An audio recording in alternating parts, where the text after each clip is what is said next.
Uma outra história nos mostra um outro extremo. Qual que é? O que aconteceu? Veio um jovem até o profeta sallallahu alaihi wasallam e com toda inocência disse para ele o seguinte: Ya Rasulallah, i'dhan li fi zina. Ó mensageiro de Allah, me permita o adultério. Queria ter relação com uma mulher sem casamento, sem família. Então, todos os que estavam com o profeta sallallahu alaihi wasallam, dentre os companheiros dele, ficaram nervosos, quiseram pegar o jovem, né? E disseram: que isso? O que você está falando? Está louco?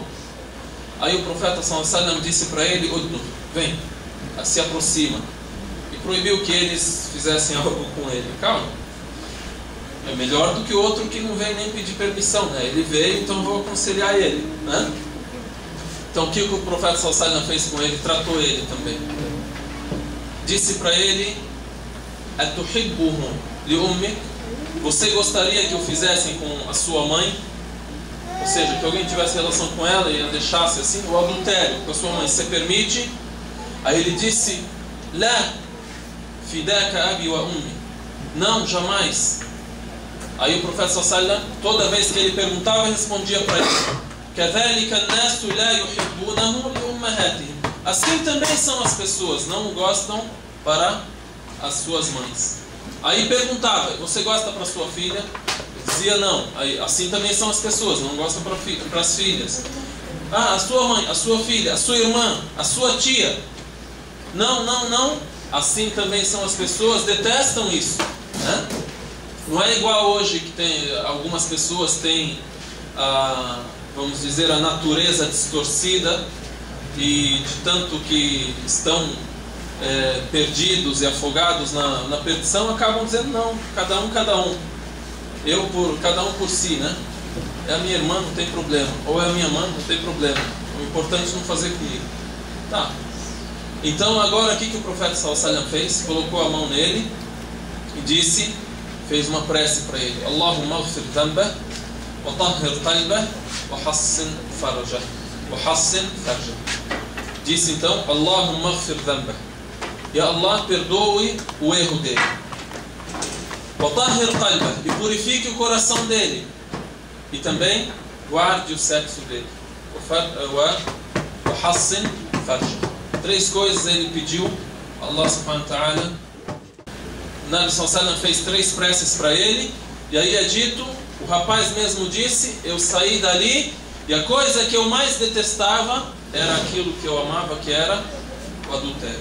Tá, isso aqui é uma introdução. Então a gente aprende que o Islã é abrangente, é equilibrado. Por isso fala sobre a família e dá regras para a família também. Também, por exemplo, das particularidades do Islã, o fato de a religião ser fácil, ser acessível. Também das particularidades do Islã, o fato de a religião ser universal, para todos. Ou seja, quando a gente fala alguma coisa, vai servir para aquele que é pequeno, para aquele que é maior, para aquele que é árabe, para aquele que não é árabe, e etc. Mulher, homem e a todos. A cada um a religião respeita a sua particularidade ou a sua necessidade. A partir daqui a gente tem que estudar o quê? A importância do casamento. A gente está falando sobre família. Como é que começa uma família? Como começa uma família? Com casamento?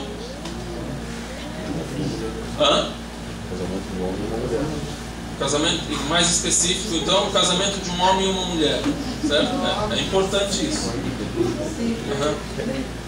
Como é que começa também? Quem tem outra opinião? Ok. Então, a importância do casamento.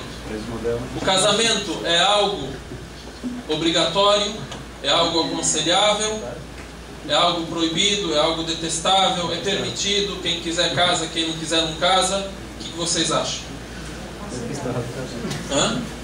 Aconselhável, obrigado, obrigatório, detestável.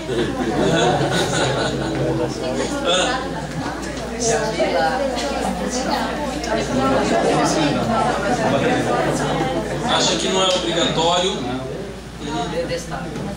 Bom, dizem o casamento vai abranger as 5 sentenças que nós temos na religião. Depende da pessoa. No geral, o casamento é algo aconselhável, obrigatório. Aconselhável, traço obrigatório. Porém, pode haver alguém que não tem necessidade do casamento. Você vai dizer para ele, casa? Pode haver alguém que não tem necessidade do casamento e também, ainda um segundo ponto, ele não tem condições. E ele tem receio de que não irá arcar com as responsabilidades da família, etc.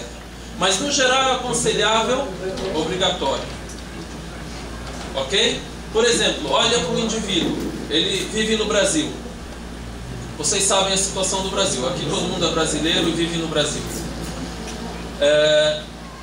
A todo local que a pessoa vai, que o homem, que a mulher vai, ele está sujeito ao que hoje chamam de namoro,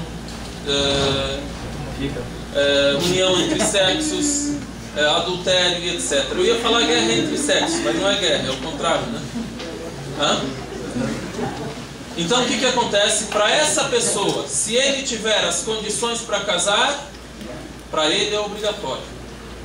Então ele tem que fazer pesar, ele tem que pesar e medir a situação. Primeiro, se ele tem condições. Segundo, se ele tem condições de se resguardar se ele não casar. Se ele não tiver condições, vai ser obrigatório e ele tem que buscar as condições para casar. Tá? Vamos ver o que o profeta sallallahu alaihi wasallam falou sobre o casamento. Citou e disse: Ya ma'shar ash-shabab man istata'a minkum al-ba'ata falyatazawwaj.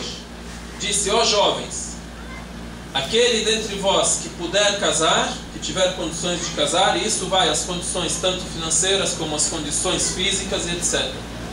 Aquele que tiver condições de casar, que o faça. E quem não puder, deve jejuar. Ele citou uma receita, uma das receitas para a pessoa ela ter um resguardo, não ter o seu instinto sexual muito desenvolvido. Para quê? Para ele poder viver sozinho. Ok? Então ele disse o quê? Só o texto, tradução aproximada: aquele dentre vós, ó jovens, aquele dentre vós que puder casar, que o faça. E quem não puder, deve jejuar, porque assim irá guardar o seu sexo e irá também resguardar o seu olhar. Uma adoração como o jejum. Depois a gente cita alguns pontos aqui, umas receitas para quem ainda não pode casar. A primeira receita é casar cedo. Não pode casar cedo, tem outras 10 receitas. Tá bom? Mas só passa para a segunda depois de ver a primeira.